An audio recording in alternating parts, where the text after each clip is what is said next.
চট্টগ্রাম দক্ষিণ জেলা বিএনপির সিনিয়র সদস্য ও লোহাগাড়া উপজেলা বিএনপির আহ্বায়ক নাজমুল মোস্তফা আমিন বলেছেন, স্বৈরাচারী শেখ হাসিনা ও তার দোসররা অতীতে বাংলার হিন্দু, বৌদ্ধ, খ্রিস্টানদের সংখ্যালঘু ট্যাগ লাগিয়ে কোণঠাসা করে রাখত, যাতে অন্যান্য ধর্মের মানুষরা তাদের কাছে জিম্মি হয়ে থাকে।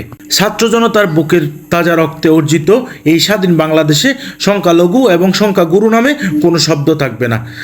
আমাদের বাংলাদেশে মুসলমান, হিন্দু, বৌদ্ধ, খ্রিস্টান সহ সকল ধর্মের এবং সকল মতের মানুষ ঐক্যবদ্ধভাবে এই বাংলাদেশকে এগিয়ে নিয়ে যেতে হবে।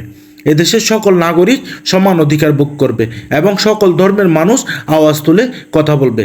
আমরা এখানে কেউ সংখ্যাগুরুও নয় এবং কেউ সংখ্যালঘুও নয়, আমরা সকলেই সমান। আমাদের একটাই পরিচয়, আমরা বাংলাদেশি। সোমবার 26শে আগস্ট বিকেলে চট্টগ্রামের লোহাগাড়ার আদুনগরে ঐতিহ্যবাহী বুদ্ধ মন্দির, চেন্দিনপুনি নন্দনকানন বিহার পরিদর্শন ও বৌদ্ধ ধর্মাবলম্বীদের সাথে মত বিনিময় সভায় প্রধান অতিথির বক্তব্যে এসব কথা বলেন তিনি। এই বাংলাদেশের এই জনপদের সংখ্যালঘু বলতে কোনো শব্দ নেই। আমাদেরকে এই মেসেজটুকু দেওয়া হয়েছে যে বাংলাদেশের সংখ্যালঘু বলতে কোনো শব্দ ডিকশনারি থাকবে না। আমরা, আপনারা হিন্দু, বৌদ্ধ, খ্রিস্টান, মুসলমান, আমাদের সভাপতি যারা মুজিবুর রহমান যেভাবে বলেছেন, তারই আবার জোরালো প্রতিধ্বনি আমি করছি।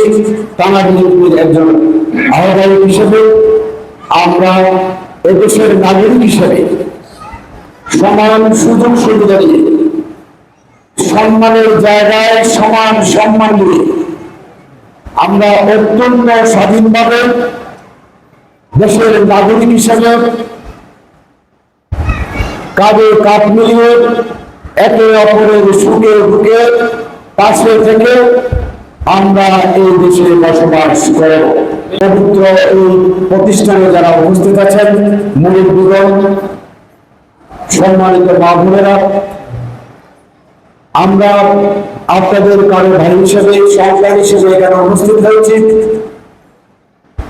স্পষ্ট আমাদের ঘোষণা, সামান্যটুকু যদি কোনো আইন শৃঙ্খলার অবনতি ঘটে, কোনো ব্যক্তি ঘটে, কেউ কারো প্রতি কোনো অন্যায় এবং জুলুম করে, আমরা সেটা বরদাস্ত করব না।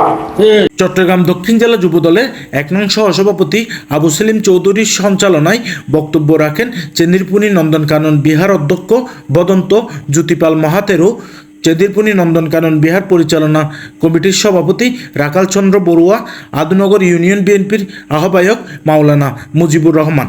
এ সময় অন্যান্যদের মাঝে উপস্থিত ছিলেন চরম্বা ইউনিয়ন বিএনপির আহ্বায়ক মোহাম্মদ শাহ আলম, বরাহাতিয়া ইউনিয়ন বিএনপির আহ্বায়ক মামুন রশিদ চৌধুরী, লোহাগাড়া উপজেলা যুবদলের আহ্বায়ক মোহাম্মদ সাব্বির আহমদ, পদুয়া ইউনিয়ন বিএনপির সদস্য সচিব আবুল হাশেম সহ উপজেলা ও ইউনিয়ন বিএনপি অঙ্গ ও সহযোগী সংগঠনের নেতৃবৃন্দ উপস্থিত ছিলেন।